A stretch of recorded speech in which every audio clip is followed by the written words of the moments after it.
Uh-oh.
Okay, we'll start with this. Set to go down on the undercard of Nikita Tszyu versus Luzim Ismaili.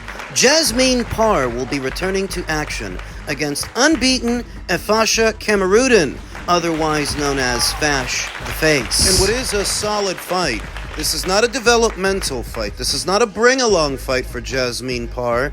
This is a fight. It is my understanding that Efasha Kamarudin comes from a solid amateur background. I believe that she actually has more amateur boxing experience than Jasmine, who migrated from kickboxing over to boxing, from Muay Thai to pugilism. Whereas Efasha has amateur boxing experience, having competed in IBA tournaments back when the IBA was running things. Efasha is 34, whereas Jasmine is 22, a noticeable discrepancy in the fighters' ages as well as their build. Jasmine is the taller, longer, more wiry fighter of the two, whereas Efasha is more compact.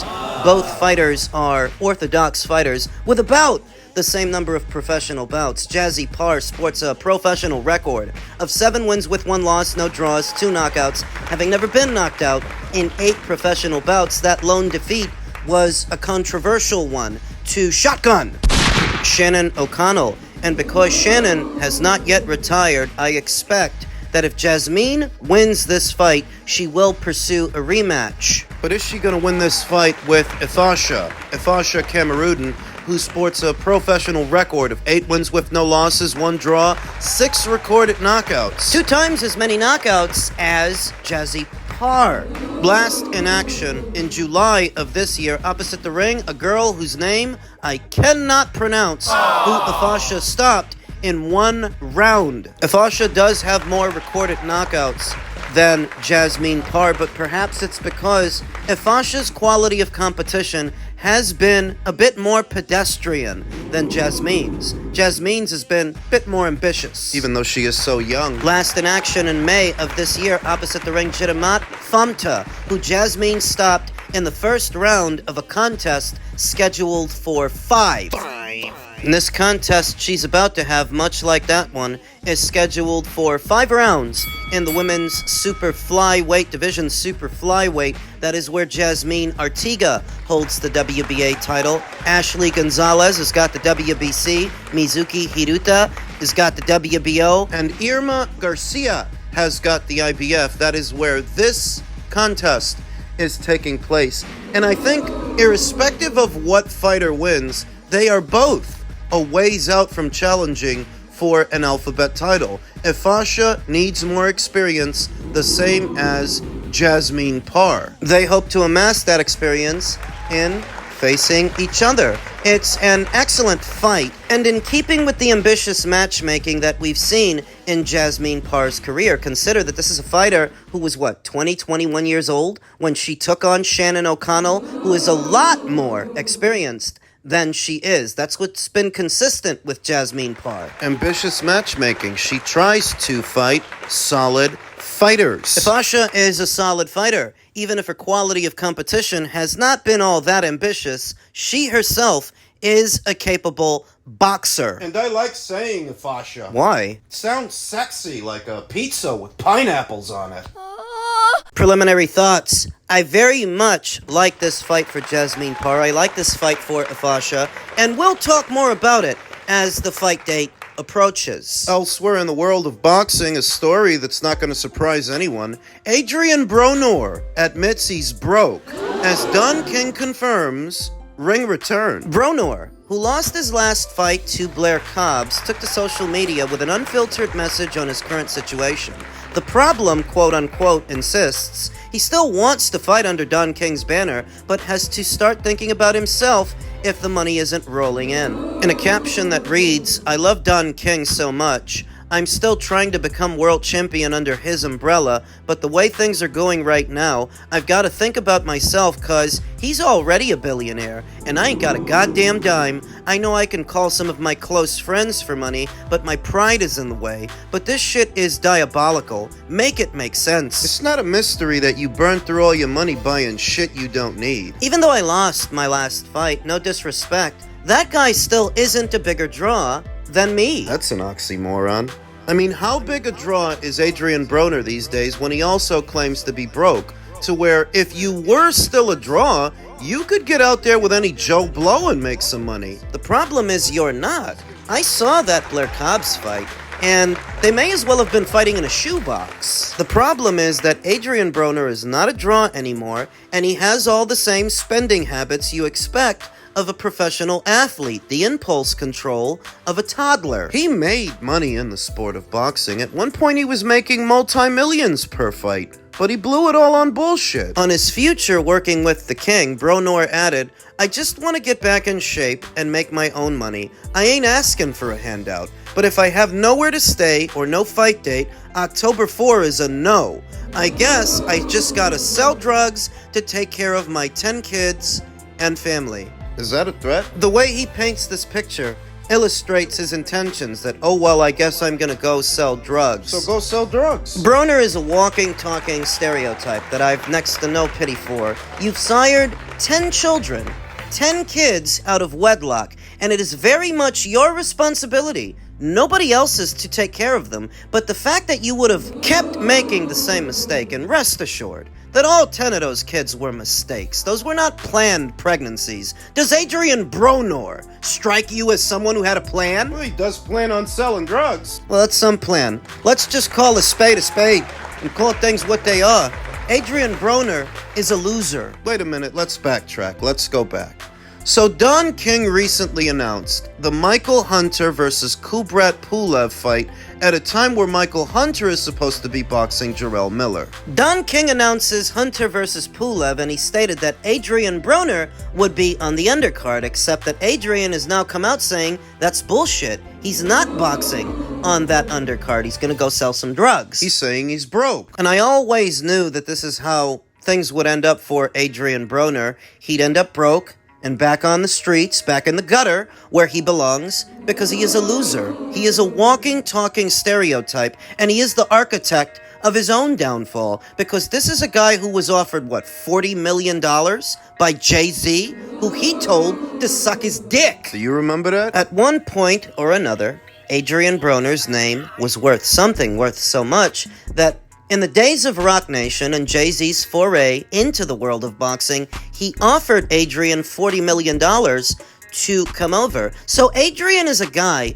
who's touched serious money, been offered serious money. But if he spent it all on bullshit, tough titty, bitch. You know, managing your own money is as much your own responsibility as brushing your teeth and washing your ass. That's your own responsibility, and there have been enough cautionary tales out there for decades about athletes that burn through all their own cash that this guy should have known better. So if you spent it all and you're back on the streets, so fucking what? So think about this.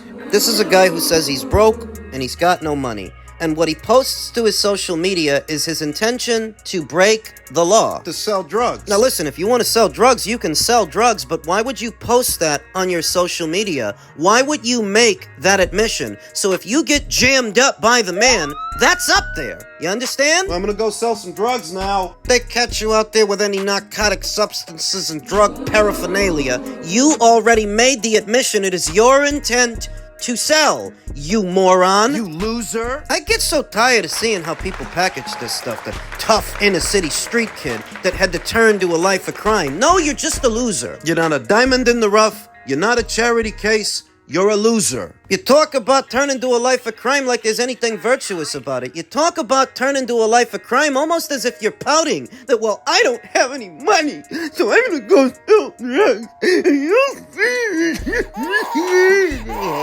You're a loser. You're just a loser. And a bane on society, because you had the opportunity, more than several opportunities, to make the kind of money that most Americans are never going to see, and you frittered it all away. That is your own fault. You have 10 children. That is your own fault. What the hell is wrong with these guys like Adrian and not taking accountability for what they do? If you got 10 kids to take care of, that's because you made 10 of them. You idiot. Undisciplined. Ballooning in weight between fights, and this was in his prime. Given opportunity after opportunity, second chance after second chance. By the PBC, by Stefan Espinoza, by Showtime, boxing on a premium cable network, and squandering opportunity after opportunity. I've no pity. No sympathy for Adrian Broner. And don't give me the bit about him being a boxer, because you know who else was a boxer? Mikey Garcia. Mikey took the money that he made from boxing, that he never really had a passion for, by the way, and turned it into more money. Mikey made millions. Like Adrian made millions. The difference between them, Mikey's not a loser. There is no other way to put it. Adrian Broner is a loser with a loser's mentality. He is a walking, talking stereotype looking to elicit sympathy from his social media posts. So infantile. It's like something you would expect from a teenager. I don't have any money. I'm gonna go sell drugs. So go sell drugs. Get yourself locked up and spend the rest of your life in jail where you won't have to pay no rent. Go on, stupid. Go fulfill the prophecy. Do what everybody expects you to do. Because you're a loser. He's not the only one that's going to end up like this, you know. In a few years, we'll see the exact same thing happen to Gervonta. Another loser. Another man-child. Socioeconomic factors are not the reason that you are an abject failure when at one point you were making millions. Society is not to blame for the piece of trash that you are. It's not some Greek tragedy that you're back in the gutter when at the height of your popularity, you went out of your way to present yourself as a stereotype, and now, that's what you are. That's all you are. A stereotype and a loser. Now, go rob a convenience store, get yourself locked up like we all expect you to get yourself locked up. Right? Terrence is a superb fighter. He's a Hall of Famer. He's going to be a first ballot Hall of Famer. I just think that moving up in weight without having fights to merit that, I think it's the wrong move, but he couldn't handle a 154-pounder the way that he was handling everybody else before, and Madrimov is not Canelo. Canelo's been used to fighting all the bigger guys and has done very well with the bigger guys. Nobody's hurt him. Nobody's heard of him. He's fought the biggest punch. He fought Gennady. Come on, he fought Gennady twice, really the good fights, and then Bivol couldn't. Bivol hit him with everything and couldn't hurt him. So how's Terrence gonna do that? I don't think he can. One of the more interesting components of Abel Sanchez's candor is when he asks, why didn't Terrence Crawford take some tune-up fights in between to warrant what he is about to do, who he is about to fight? And to that, I will say what no one else will say. That's the advantage of not having any professional relationships to maintain. I don't have to beat around the bush. I ain't got to sugarcoat nothing. Terrence didn't take tune-up fights in between because he couldn't. Because facing a full-blown 168-pounder would have been too much of a gamble en route to Canelo, to where maybe he doesn't make it to Canelo, because he did struggle with Israel Madrimov, and we all saw it. The reason he's willing to roll the dice with Canelo is because Canelo, in spite of being acclimated to 168, we know he's not a natural 168. We all know that he's a smaller fighter who moved up in weight, albeit 5 or 6 years ago, he doesn't have a super middleweight's physical dimensions. He's about 5'7" if he's not 5'8". He's a short guy with short arms. Credit to him that he's been able to handle himself up there as well as he has, but that's a part. It's a part of why Terrence will move up to fight him. You move up there for Canelo, you're not fighting a full-blown super middle, a grown super middle, with a super middleweight's frame, and Terrence's mind, that gives him an edge, that gives him an out to maybe win the fight. And even if he doesn't, he scores a massive payday just for trying, just for the attempt. I want to make this clear that I don't think Terence is cashing out per se. I think in his mind, he likes his chances. He truly believes that he can win. But if he didn't fight a tune-up in between with a middle or a super middle, it is because it would have been too dangerous. The pundits won't say that. Reality is often more mundane than presented.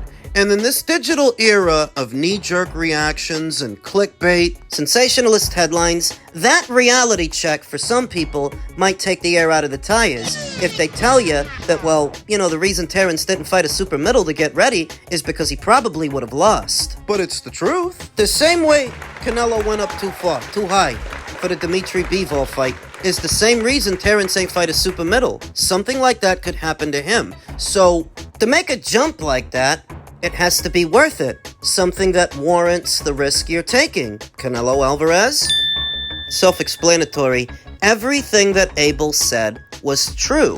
That Canelo Alvarez has been in there with big punchers, very, very big punchers over the years. Bigger punchers and bigger men than Terence Gennady Golovkin's. 3 times. In a Dimitri Bivol fight that he lost, you could see from the middle and towards the end, Canelo Alvarez was dead tired. He was running on fumes, but even running on fumes, Dimitri Bivol, a full-blown light heavyweight, could not put him down, and he could not take him out. Couldn't finish him. If Terence can't land with authority, if Canelo Alvarez identifies early that Terence can't hurt him, there's not going to be much to keep him out of the pocket from walking him down, crashing the pocket, and letting punches go. He walks down bigger guys than Terence Crawford all the time. But because some people view boxing through the lens of a comic book, and they think these guys are superhuman or superheroes, if I say that Terence could have got found out by some super middle the same way that Canelo got found out by some light heavy, people ain't gonna like that. They don't like what it does to their perception of the sport and the fighters. but that's reality. And that's why he ain't take no tune-ups. And I don't want to hear about what happened in a gym setting or gym stories about who Terence Crawford has sparred, because Canelo Alvarez has sparred a heavyweight, a full-blown heavyweight in Frankie Sanchez, if we're going to do that. Maybe a bridge too far for Terence Crawford. Just like Abel Sanchez said, I imagine there are going to be a lot of eyes on this fight given the platform that's broadcasting it.